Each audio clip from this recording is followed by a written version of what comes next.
Hey guys, welcome back. ఈ వీడియోలో రీసెంట్గా రిలీజ్ అయిన నాస్ఫెరాటో అనే ఒక అమెరికన్ గాథిక్ హారర్ మూవీ గురించి తెలుసుకుందాం. ఒక నోవెల్ని బేస్ చేసుకొని 1922లో నాస్ఫెరాటో అనే మూవీని తీశారు. సో దానికి రీమేకే ఇప్పుడు మనం చూస్తున్న నాస్ఫెరాటో. ఈ మూవీ చూడడానికి చాలా రా అండ్ రస్టిక్ గా ఉంటుంది. సీన్స్ అన్ని చాలా డార్క్ గా ఉంటాయి. ఈ మూవీలో ఉన్న కలర్స్ ఇంకా లొకేషన్స్ అన్ని చాలా హారర్ ఫీల్ కలిగిస్తూ ఉంటాయి. దీనివల్లే ఈ మూవీ జనాలకు చాలా బాగా నచ్చుతోంది. రిలీజ్ అయినప్పటి నుంచి దీనికి మంచి కలెక్షన్స్ వస్తూ ఉన్నాయి. సో ఇంకా లేట్ చేయకుండా స్టోరీలోకి వెళ్దాం. మూవీ స్టార్టింగ్లో మనం ఎలెన్ అనే అమ్మాయిని చూస్తాం. తను చిన్నప్పటి నుంచి ఒంటరిగా ఫీల్ అవుతూ ఉంటుంది. తను ఇక్కడ చాలా బాధలో తనని ఎవరన్నా హెల్ప్ చేసి వస్తారేమో అని ప్రేయర్ చేస్తూ ఉంటుంది.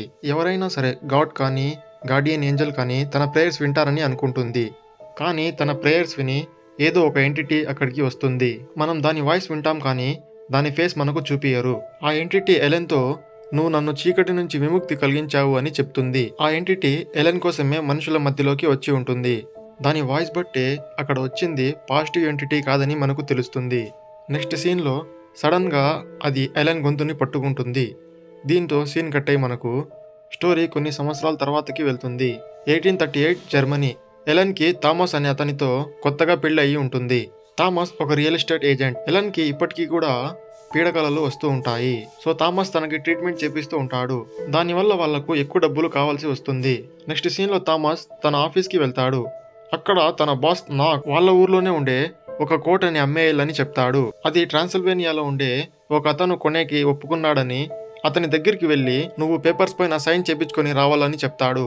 కానీ దానికి థామస్ ఒప్పుకోకపోవడంతో ఈ డీల్ కంప్లీట్ చేసుకుని వస్తే నీకు చాలా డబ్బులు వస్తాయని నువ్వు సెటిల్ అయిపోవచ్చని చెప్తాడు.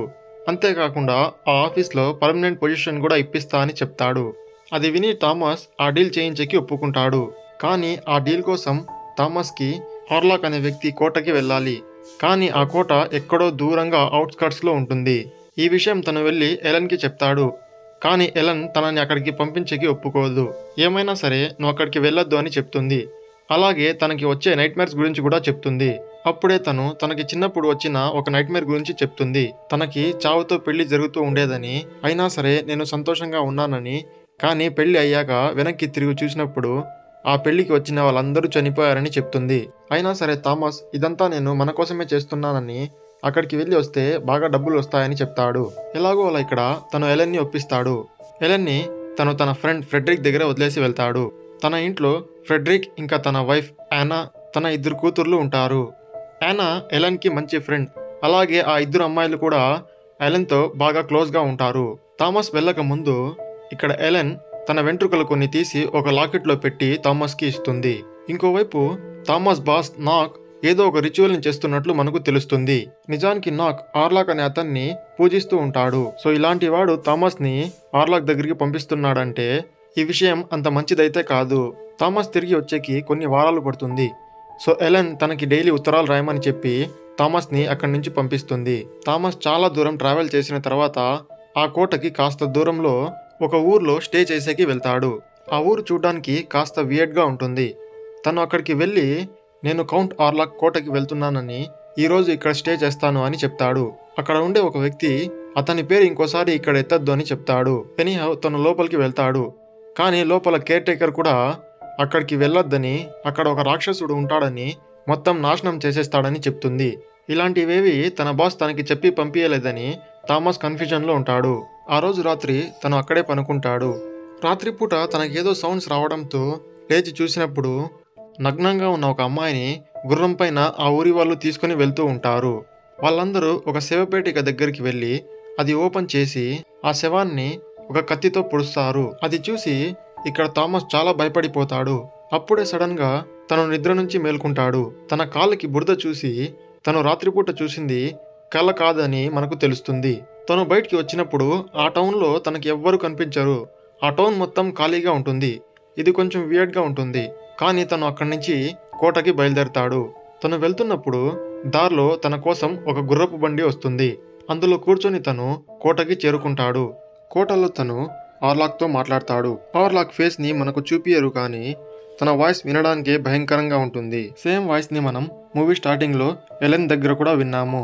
థామస్ హార్లాక్తో తను ఆ ఊర్లో చూసిన రిచువల్ గురించి అడుగుతాడు. దానికి ఆర్లాక్ అవన్నీ నీకు అర్థం కావని, అవి ఆ ఊరి వల్ల పనికిరాని రిచువల్స్ అని, నాకు ఇష్టం లేదని చెప్తాడు. వాళ్ళిద్దరూ కలిసి కూర్చొని తింటున్నప్పుడు థామస్ వేలికి ఏదో వస్తువు గుచ్చుకొని రక్తం కారుతుంది. ఆ రక్తం చూస్తూనే ఆర్లాక్ చాలా భయంకరంగా బిహేవ్ చేస్తాడు. అది చూసి థామస్ చాలా భయపడిపోతాడు. నెక్స్ట్ డే తను మేలుకున్నప్పుడు తన చెస్ట్ పైన ఎవరో కొరికినట్లు బైట్ మార్క్ ఉంటుంది. దానికి అతను అక్కడ ఎక్కువ ఎలుకలు తిరుగుతూ ఉన్నాయని, ఎలుకలే ఉంటాయని చెప్తాడు. ఇక్కడ ఆర్లాక్ థామస్ కి ఒక కాంట్రాక్ట్ ఇచ్చి అందులో సైన్ చేయమని చెప్తాడు. అది తను అమ్మడానికి వచ్చిన స్థలమే అనుకొని ఆ కాంట్రాక్ట్ పైన తను సైన్ చేస్తూ ఉంటాడు. కానీ ఆ కాంట్రాక్ట్ రాసిన లాంగ్వేజ్ థామస్ కి తెలియదు. దానికి ఆర్లాక్ అది వాళ్ళ పూర్వీకుల లాంగ్వేజ్ అని చెప్తాడు. చివరికి థామస్ అందులో సైన్ పెట్టేస్తాడు. అప్పుడే ఆర్లాక్ థామస్ దగ్గర ఎలెన్ ఇచ్చిన లాకెట్ ని చూస్తాడు. అది అతని దగ్గర నుంచి తీసుకుంటాడు. ఇక్కడ థామస్ నేను ఇక్కడి నుంచి వెళ్ళిపోతా అని అడుగుతాడు. కానీ ఆర్లాక్ మాత్రం థామస్కి అక్కడి నుంచి వెళ్ళిపోయేకి పర్మిషన్ ఇవ్వడు. ఆ రోజు రాత్రి థామస్ మళ్ళీ అక్కడే పనుకుంటాడు. తను నిద్ర నుంచి మేల్కొన్నప్పుడు తన చెస్ట్ పైన ఇంకో బైట్ మార్క్ కనిపిస్తుంది. తను ఎలాగైనా సరే అక్కడి నుంచి తప్పించుకోవాలని దారి కోసం ఆ కోట అంతా వెతుకుతూ ఉంటాడు. తను చివరికి ఒక సీక్రెట్ ఛాంబర్లోకి చేరుకుంటాడు. అక్కడ తనకి ఆర్లాక్ సింహాసనం ఇంకా ఒక శవపేటిక కనిపిస్తాయి. తను వెళ్ళి ఆ శవపేటికని ఓపెన్ చేస్తాడు. అందులో ఆర్లాక్ పనుకొని ఉంటాడు. అది చూసి ఇక్కడ థామస్ చాలా భయపడిపోతాడు. తను ఒక నార్మల్ మనిషి కాదని ఇక్కడ థామస్కి తెలుస్తుంది. అతన్ని చంపేసేకి థామస్ ఒక యాక్స్ తీసుకొని ఆర్లాక్ పైన అటాక్ చేస్తాడు. కానీ ఆర్లాక్ ఇక్కడ థామస్ని పట్టుకుంటాడు. తన దగ్గరే ఉన్న ఎలెన్ లాకెట్ వాసన చూసి థామస్కి ఏదో చెప్తాడు. దానివల్ల ఇంకోవైపు ఎలెన్ నిద్రలో నడుస్తూ ఉంటుంది. ఇక్కడ ఆర్లాక్ థామస్ చెస్ట్ పైన కొరికి తన రక్తం తాగుతూ ఉంటాడు. అప్పుడే థామస్కి ఆర్లాక్లో ఎలెన్ రూపం కనిపిస్తుంది. ఇంకోవైపు ఎలెన్ కండిషన్ చాలా సీరియస్ అయిపోయి ఉంటుంది. తను నిద్రపోయేకి డాక్టర్ మత్తుమందు ఇస్తూ ఉంటాడు.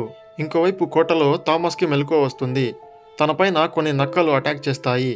వాటి నుంచి తప్పించుకునేకి థామస్ ఒక కిటికీ నుంచి బయటికి వస్తాడు. అప్పుడే కాలు జారి తను కింద నీళ్ళలోకి పడిపోతాడు. ఇంకోవైపు ఎలెన్ థామస్ ఇంకా రాలేదని, తనకి ఒక్క ఉత్తరం కూడా రాయలేదని తను టెన్షన్ పడుతూ ఉంటుంది. ఫెడ్రిక్ ఇంకా యానా తనకి ఏమీ అయి ఉండదని, తను వెంటనే వచ్చేస్తాడని ఎలెన్ని ఓదార్స్తూ ఉంటారు. అప్పుడే ఇక్కడ ఎలెన్కి మళ్ళీ ఫిట్స్ అటాక్ అయ్యి తన కండిషన్ ఇంకా సీరియస్ అయిపోతుంది. ఇంకోవైపు మనకు థామస్ బాస్ నాక్ని చూపిస్తారు. తనని ఒకచోట బంధించి ఉంచి ఉంటారు. తను ఎలుకల్ని పక్షుల్ని పట్టుకొని పచ్చిగా తింటూ ఉంటాడు. ఇక్కడ అతను లార్డ్ ఆర్లాక్ వస్తున్నాడని, అందరినీ చంపేస్తాడని, నేను ఆయనకు సేవ్ చేస్తా అని చెప్తాడు. తను మనుషులపైన కూడా అటాక్ చేసి తినేకి ట్రై చేస్తాడు. రోజు రోజుకి ఎలెన్ కండిషన్ చాలా సీరియస్ అయిపోతుందని తన డాక్టర్ ఫ్రెడ్రిక్స్తో నాకు తన కండిషన్ అర్థం అవ్వట్లేదని నా మెంటర్ అయిన డాక్టర్ ఆల్బిన్ని పిలుద్దామని చెప్తాడు. ఇంకోవైపు నీళ్ళల్లో పడిన థామస్ని ఒక నన్ చూసుకొని తనని చర్చ్లోకి పిలుచుకొని వచ్చి ఉంటుంది. తన సోల్ని హీల్ చేసేకి వాళ్ళందరూ ఇక్కడ ఒక రిచువల్ని చేస్తారు. నీ కండిషన్ ఏం బాలేదని, నీ సోల్ ఒక రాక్షసుడి చేతిలో ఉండిందని, కానీ ఇప్పుడు ఏం పర్వాలేదని, ఈ చర్చ్లోకి ఏ ఈవిల్ ఎంటిటీ రాలేదని చెప్తుంది. నువ్వు కావాలంటే నీకు నయ్యమయ్యేంత వరకు ఇక్కడే ఉండొచ్చని ఆ నన్ చెప్తుంది. కానీ ఆర్లాక్ ఎలెన్ కోసం వెళ్ళాడని ఇక్కడ థామస్కి తెలుసు.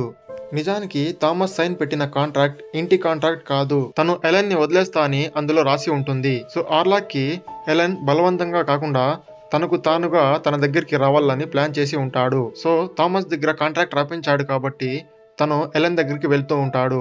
ఎలాగైనా సరే ఎలెన్ని కాపాడాలని థామస్ ఆ చర్చ్ నుంచి బయలుదేరి ఇంటికి వెళ్తాడు. ఇంకోవైపు డాక్టర్ ఆల్బెన్ ఎలెన్ని చెక్ చేసేకి వస్తాడు. సో అక్కడ ఎలెన్ తనకు వచ్చే నైట్ మేర్స్ గురించి డాక్టర్ ఆల్బిన్తో చెప్తుంది. నిజానికి చిన్నప్పటి నుంచి ఎలెన్కి సైకిక్ పవర్స్ ఉంటాయి. తను లోన్లీగా ఫీల్ అయ్యి బాధతో ఒకసారి ప్రే చేసినప్పుడు ఆ ఈవిల్ ఎంటిటీ మేల్కొని తన దగ్గరికి వచ్చి ఉంటుంది. తన సైకిక్ పవర్స్ వల్ల తను ఆ ఎంటిటీతో ఒక ఒప్పందం కుదుర్చుకుని ఉంటుంది. సో వాళ్ళిద్దరూ కైండ్ ఆఫ్ లవ్ అఫైర్లో ఉంటారు. ఎలెన్ తనకి ఫిజికల్ ఇంటిమసీ కూడా ఇచ్చి ఉంటుంది. దానివల్లే తనకి నైట్ మేర్స్ వస్తూ ఉంటాయి. తను తన నైట్ మేర్స్ గురించి డాక్టర్ ఆల్బిన్కి చెప్తూ ఉన్నప్పుడే ఏదో పొసెస్ అయిపోయినట్లు తను వియర్డ్గా బిహేవ్ చేస్తుంది. ఆర్లాక్ వస్తున్నాడని, నేను అతని దగ్గరికి వెళ్ళకపోతే అందరినీ చంపేస్తాడని చెప్తుంది. ఇక్కడ డాక్టర్ ఆల్బిన్ తన చేతిని కోసి చూస్తాడు. కానీ ఎలెన్ ఏమీ ఫీల్ అవ్వదు. ఎలెన్ మన లోకంలో కాకుండా ఇంకో లోకంలోకి వెళ్ళిందని ఇక్కడ డాక్టర్ ఆల్బిన్ చెప్తాడు. డాక్టర్ ఆల్బిన్ ఇది డిసీజ్ కాదని తను పొసెస్ అయ్యి ఇలా మాట్లాడుతోందని చెప్తాడు. కానీ ఎంత చెప్పినా కూడా ఫ్రెడ్రిక్స్ అతని మాటలు నమ్మడు. థామస్ గురించి ఏమీ తెలియలేదని తను అలా బిహేవ్ చేస్తుందని చెప్తాడు. ఇంకోవైపు ఆర్లాక్ ఒక షిప్లో కూర్చొని ఆ ఊరికి వస్తూ ఉంటాడు. ఆ షిప్ మొత్తం ప్లేగ్ డిసీజ్ ఉన్న ఎలుకలు ఉంటాయి. వాటిని తీసుకొని ఆర్లాకే ఆ ఊరికి వస్తూ ఉంటాడు. ఆ షిప్లో ఉన్న జనాలందరినీ అతను చంపేస్తాడు. చివరికి ఆ ఊరికి చేరుకొని ఆ డిసీజ్ ఉన్న ఎలుకల్ని ఆ ఊరు మొత్తం వదిలేస్తాడు. ఇంకోవైపు తన మాస్టర్ వచ్చేశాడని నాక్కి తెలిసిపోయి తనని కాపలాగా ఉన్న వార్డ్ బాయ్ని చంపేసి తను వాళ్ళ మాస్టర్ దగ్గరికి వెళ్ళిపోతాడు. థామస్ కూడా తన ఇంటికి చేరుకుంటాడు. కానీ తన కండిషన్ చాలా సీరియస్గా ఉంటుంది. ఇంకోవైపు ఆ షిప్లో చనిపోయిన వాళ్ళని చూసేకి డాక్టర్ ఆల్బిన్ వెళ్తాడు. వాళ్ళ బాడీలో ఎవరో మొత్తం రక్తాన్ని పీల్చేసినట్లు రక్తమే లేకుండా వాళ్ళ బాడీలు ఖాళీగా పడి ఉంటాయి. థామస్ బ్లడ్ కూడా ఆర్లాక్ తాగడం వల్ల థామస్కి కూడా ఇక్కడ నైట్ మేర్స్ వస్తూ ఉంటాయి. ఆ రోజు రాత్రి ఎలెన్ యానాతో వెళ్ళి పనుకుంటుంది. తను పనుకున్న తర్వాత తన దగ్గరికి ఆర్లాక్ వస్తాడు. తన దగ్గరికి వచ్చేయమని పిలుస్తాడు. కానీ ఎలెన్ మాత్రం నాకు థామస్ అంటే ఇష్టమని చెప్తుంది. దానికి అతను నువ్వు నాతో ఒప్పందం చేశావని నా దగ్గరికి రాక తప్పదని చెప్తాడు. అంతేకాకుండా నిన్ను వదిలేస్తానని నీ మొగుడు నా దగ్గర బంగారం తీసుకొని కాంట్రాక్ట్ కూడా సైన్ చేశాడని చెప్తాడు. నిజానికి థామస్కి ఆ లాంగ్వేజ్ తెలియక వేరే కాంట్రాక్ట్ అనుకొని సైన్ చేసి ఉంటాడు. అయినా సరే ఎలెన్ తన దగ్గరికి వెళ్ళేకి ఒప్పుకోదు. అప్పుడే ఆర్లాక్ ఎలెన్తో నువ్వు 3 రాత్రుల్లో నా దగ్గరికి రావాలని, రాకపోతే నీ దగ్గర ఉన్న వాళ్ళందరినీ చంపేస్తూ ఉంటావని చెప్తాడు. సో ఈరోజు మొదటి రాత్రి అని చెప్పి తను అక్కడి నుంచి వెళ్ళిపోతాడు. సో ఆర్లాక్ వెళ్ళిపోయాక ఎలెన్కి సడన్గా మెలకువ వస్తుంది. తన పక్కన యానా ఉండదు. తను కింద చూసినప్పుడు యానాని ఎలుకలు కొరికి తింటూ ఉంటాయి. అది చూసి తను చాలా భయపడిపోతుంది. ఆ ఊరు మొత్తం ఎలుకల వల్ల ప్లేగ్ డిసీజ్ వచ్చేసి ఉంటుంది. హాస్పిటల్స్ అన్నీ ఫుల్ అయిపోతూ ఉంటాయి. సో ఆ ఎలుకలు కొరకడం వల్ల యానా కండిషన్ కూడా అలాగే మారిపోతుంది. ఇక్కడ ఎలెన్ ఫ్రెడ్రిక్స్తో ఇది నార్మల్ డిసీజ్ కాదని, దీని వెనకాల ఒక ఈవిల్ ఎంటిటీ ఉందని చెప్పేకి ట్రై చేస్తుంది. కానీ ఎంత చెప్పినా కూడా తను ఎలెన్ మాటలు వినకుండా మీ వల్ల ఇదంతా జరిగిందని, నువ్వు నీ హస్బెండ్ మా ఇంటి నుంచి వెళ్ళిపోండి అని చెప్తాడు. ఇంకోవైపు డాక్టర్ ఆల్బిన్ నాక్ ఆఫీస్కి వెళ్తాడు. అక్కడ వస్తువులన్నీ చూసి తనకి మేము డీల్ చేస్తోంది ఒక వ్యాంపైర్నని, తన పేరు నాస్ఫరాటో అని తెలుస్తుంది. సో అతని వల్లే ఊరు మొత్తం ఈ డిసీజ్ పెరిగిపోతుందని వాళ్ళు వెళ్ళి ఈ విషయాన్ని ఫ్రెడ్రిక్స్తో చెప్తారు. మేము ఇప్పటి వరకు సేటన్ని, డీమన్స్ని అంతం చేశామని, మ్యాజిక్ని కూడా యూజ్ చేశామని, కానీ ఈ వ్యాంపైర్ని ఎలా అంతం చేయాలో మాకు తెలియదని ఇక్కడ డాక్టర్ ఆల్బిన్ చెప్తాడు. ఎంత చెప్పినా ఫ్రెడ్రిక్స్ అతని మాటలు నమ్మడు. నీ వైఫ్ యానా కండిషన్ కూడా ఆ వ్యాంపైరే కారణమని, తను యానా బ్లడ్ టేస్ట్ చేశాడని, తనని చంపకుండా వదలడని ఇక్కడ డాక్టర్ ఆల్బిన్ చెప్తాడు. ఇంకోవైపు ఎలెన్ థామస్తో నిజం చెప్తుంది. చిన్నప్పటి నుంచి ఆర్లాక్ నాకు తెలుసని, నాకు తెలియక అతన్ని సమ్మన్ చేశానని, అప్పటి నుంచి తన వల్ల నాకు నైట్ మేర్స్ వస్తున్నాయని చెప్తుంది. నేను తన దగ్గరికి వెళ్ళాలని, ఒకవేళ వెళ్ళకపోతే తను ఇక్కడ ఉన్న వాళ్ళందరినీ చంపేస్తాడని తను థామస్తో చెప్తుంది. తనతో మాట్లాడుతూ ఇక్కడ ఎలెన్ పొసెస్ అయిపోతుంది. ఎలెన్ థామస్ని కించపరుస్తూ మాట్లాడుతుంది. కానీ వాళ్ళిద్దరూ ఒకరంటే ఒకరికి ఇష్టమని ఆర్లాక్కి చూపించేకి ఇద్దరు ఇంటిమేట్ అవుతారు. ఎలెన్ కండిషన్ మళ్ళీ పాడైపోతుంది. ఇంకోవైపు డాక్టర్ ఆల్బిన్ ఆ వ్యాంపైర్ని ఎలా అంతం చేయాలో ఒక బుక్లో చదివి తెలుసుకుంటాడు. అది ఎలానో మనం ముందు స్టోరీలో తెలుసుకుందాం. 2వ రోజు రాత్రి ఎలెన్ తన దగ్గరికి వెళ్ళలేదని ఆర్లాక్ యానాని ఇంకా తన పిల్లల్ని చంపేస్తాడు. తన పిల్లలు ఇంకా తన వైఫ్ చనిపోవడంతో ఫ్రెడ్రిక్ చాలా బాధపడతాడు. చనిపోయిన తన వైఫ్ బాడీని కాఫిన్ నుంచి బయటికి తీసి కిస్ చేస్తాడు. ఇక్కడ తను కూడా ప్లేగ్తో తన వైఫ్తో పాటు చనిపోతాడు. థామస్ అక్కడికి వచ్చి చూస్తాడు. ఫ్రెడ్రిక్స్ కూడా చనిపోయి పడి ఉంటాడు. థామస్ ఇంకా డాక్టర్ కలిసి వాళ్ళ బాడీస్ని కాల్చేసి ఆర్లాక్ని అంతం చేయాలని తన బాడీని వెతుక్కుంటూ ఆర్లాక్ కోటకి వెళ్తారు. అక్కడ సీక్రెట్ ఛాంబర్లో ఆర్లాక్ బాడీ ఉండదు. కానీ అక్కడ నాక్ పనుకొని ఉంటాడు. అక్కడ వాళ్ళు నాక్ని చంపేసి కాల్చేస్తారు. అప్పుడే డాక్టర్ ఆల్బిన్ ద్వారా తనని చంపేకి ఎలెన్ వల్లే అవుతుందని తెలుస్తుంది. సో ఎలెన్ ఇంకా డాక్టర్ ఆల్బిన్ ఆల్రెడీ దీని గురించి మాట్లాడుకొని ఉంటారు. సో ఎలెన్ థామస్ని అక్కడికి పంపించి తనే ఆ ఆర్లాక్ని అంతం చేసేకి ప్లాన్ చేసి ఉంటుంది. సో ఆర్లాక్ చెప్పినట్లుగానే ఎలెన్నే 3వ రోజు రాత్రి ఆర్లాక్ని తన దగ్గరికి పిలుస్తుంది. వాళ్ళిద్దరూ కలిసి ఇక్కడ ఇంటిమేట్ అవుతారు. ఇంకోవైపు అందరినీ కాపాడేకి ఎలెన్ సాక్రిఫైస్ చేస్తోందని థామస్ తనని కాపాడేకి వస్తూ ఉంటాడు. సో ఎలెన్ ఇంకా ఆ వ్యాంపైర్ మార్నింగ్ వరకు కలిసి ఉంటారు. ఎండ పడితే ఆ వ్యాంపైర్ చనిపోతాడని కావాలనే ఎలెన్ తనని పట్టుకొని ఉంటుంది. సో ఎండ వల్ల ఆ వ్యాంపైర్ కొంచెంగా పూర్తిగా కాలిపోతూ ఉంటాడు. ఇంకోవైపు ఆ వ్యాంపైర్ కొరికి తినేయడం వల్ల ఎలెన్ కూడా ఇక్కడ చనిపోయే పొజిషన్లో ఉంటుంది. థామస్ అక్కడికి వచ్చే సమయానికి తను కూడా చనిపోయి ఉంటుంది. సో థామస్ని ఆ ఊరి వాళ్ళని కాపాడేకి తనను తాను సాక్రిఫైస్ చేసుకొని ఆ వ్యాంపైర్ని కూడా ఎలెన్ చంపేస్తుంది. దీంతో మూవీ ఇక్కడే ఎండ్ అవుతుంది. సో ఫ్రెండ్స్, ఇది ఈ మూవీ స్టోరీ. వీడియో నచ్చినట్లయితే లైక్, షేర్, కామెంట్ చేయండి. మరిన్ని ఇంట్రెస్టింగ్ వీడియోస్ కోసం మా ఛానల్ని సబ్స్క్రైబ్ చేసుకోండి. మా ఛానల్లో ఇలాంటి వీడియోస్ వస్తూ ఉంటాయి.